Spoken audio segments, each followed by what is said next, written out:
Yasu tourism friend, and welcome to the Tourism Hub podcast. Yes, I am your host, Despina Karatzias, and today I have a special episode dedicated to you, navigating the dynamic world of tourism and the broader visitor economy. Now, this podcast is brought to you by the Institute of Excellence, the home of Institute of Tourism and Institute of Small Business.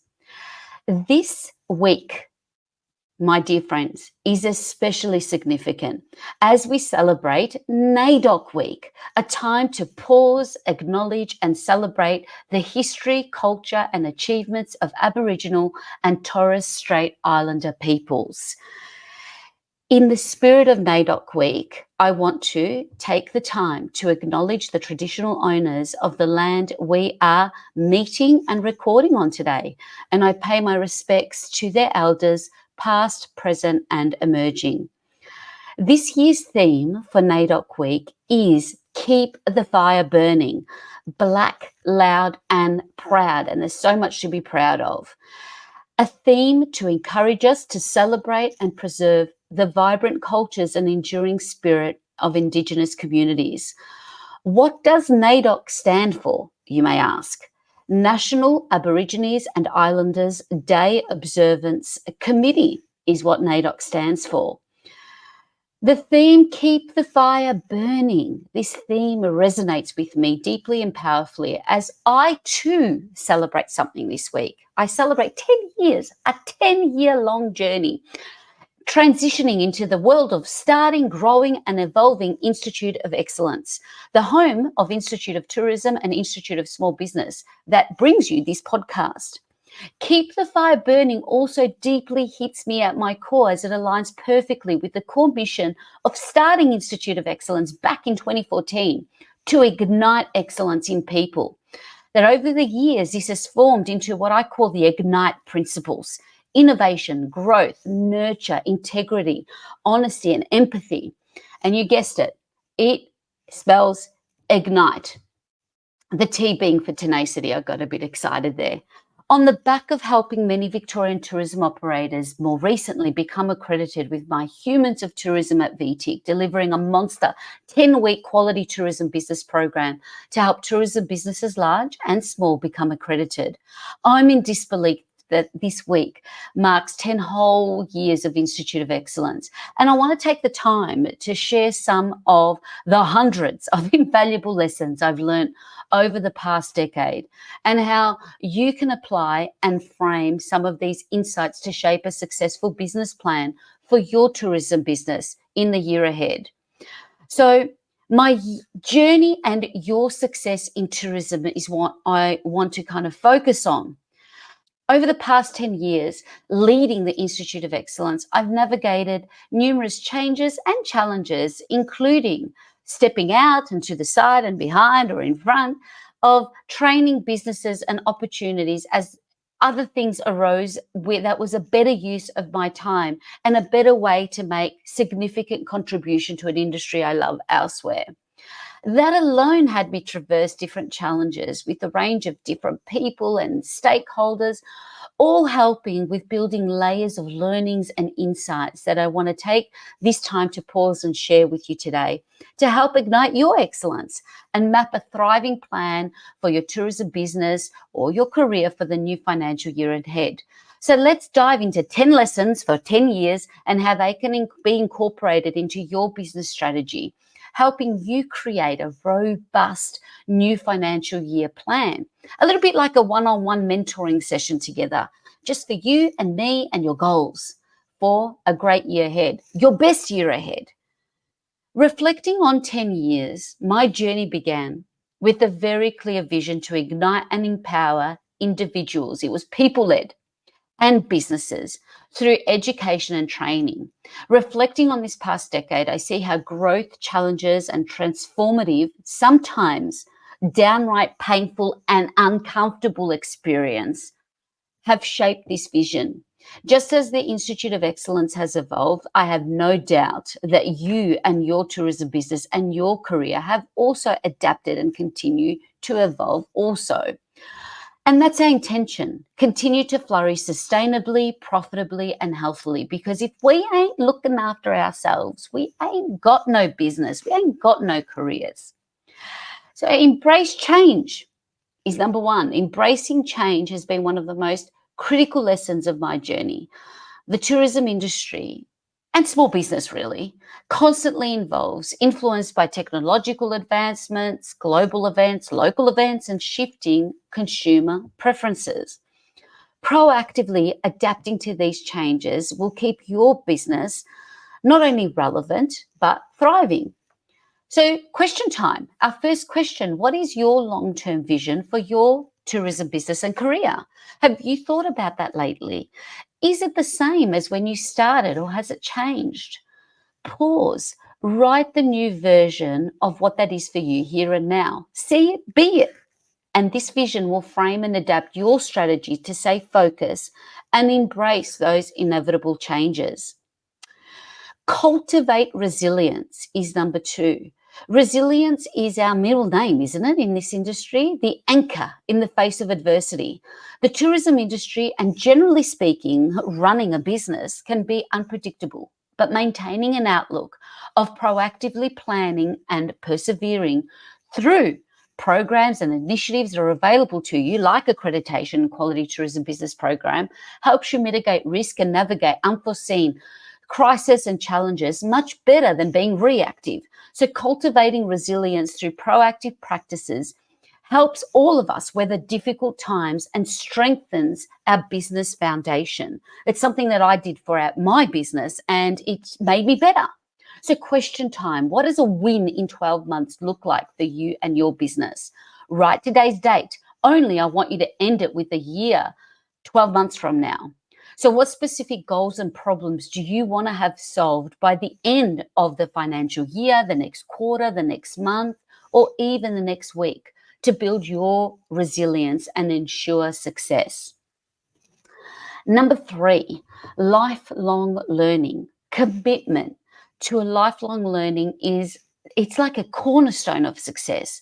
Continuously seeking new knowledge and skills ensures you remain at the forefront of your field and the top of your game, whatever that game is. To be clear, you are winning and on the right path, but you set what win looks like. It's why I'm here in Perth, but I'll leave that for another episode. So for tourism business and professionals, this might mean staying updated with industry trends, attending workshops, making that meeting with your tourism partners and agents or industry leaders in your state or your regions, getting out there and having that coffee, dropping into your information center and saying thank you to the volunteers and see what type of requests they're receiving. Make that phone call to a key partner or a colleague just to say hi and check in. All in all, making an intention and an intentional effort to stay connected, learning from peers and mentors, or maybe be the mentor. We are seasonal. We have ups and downs, and staying committed to learning and connecting keeps you connected and proactive also on your mental health too. Just speaking from experience. So question time for you: how can you prioritize and schedule continuous learning and professional development to stay competitive and connected? And what will you commit to doing this week to get you started? Because after all, action is what speaks louder than words. Moving on to the power of community. An extension of lifelong learning is lifelong community building. Building a strong community is essential. Establishing a network of colleagues, mentors, supporting partners provides invaluable insights, support, and opportunity for you. Strong relationship within your industry can lead to many great collaborative ventures, shared resources, and mutual growth. Most of all, building incredible, strong friendships. That's something I've definitely learned and appreciate. Mentorship especially plays a significant role in personal and professional development. Seek mentors who can provide valuable insights and serve and for you to serve as a mentor to others in your community. This exchange of knowledge and experience fosters growth and strengthens our industry as a whole and as a collective. It certainly helped me in droves over the last 10 years and will continue to. So how can you build strong nurture relationships in your community that is going to be good for you, good for your connections, and good for the greater good? Okay, let's talk passion and staying passionate. Might sound fluffy, but where will we be and what will we do if we don't love it? Passion is the fuel for your drive. Your dedication to your work not only motivates you, but also inspires those around you. Maintaining passion for what you do is essential for sustained success and fulfillment. And if you're not, it's time to do something new. And that doesn't necessarily involve quitting. Share your enthusiasm with those around you, whether it's your team or your guests. It's contagious. And question time. How can you keep your passion alive and sustained and inspire your team and visitors with your dedication? What have you been putting off pursuing that could potentially earn you new customer segments and revenue? Have a think about that and get ignited.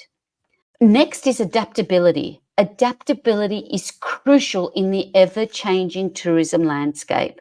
Embracing variety and quickly adjusting strategy enables you to thrive. Whether responding to market trends or unforeseen events, your ability to adapt will set you apart.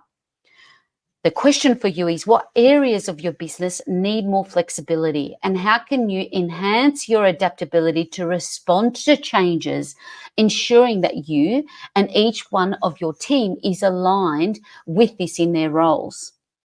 Next is focus on quality. I have to say this. Quality should always be at the heart of your work. Prioritizing high standards, not perfection, just some standards. It will help you in all of your endeavors in creating and delivering exceptional experiences and working environments for your people. This focus on quality builds your reputation for excellence and reliability, which is vital in the competitive tourism landscape. If you ever want to talk about becoming a quality tourism business, please reach out to me on the DMs or email me directly.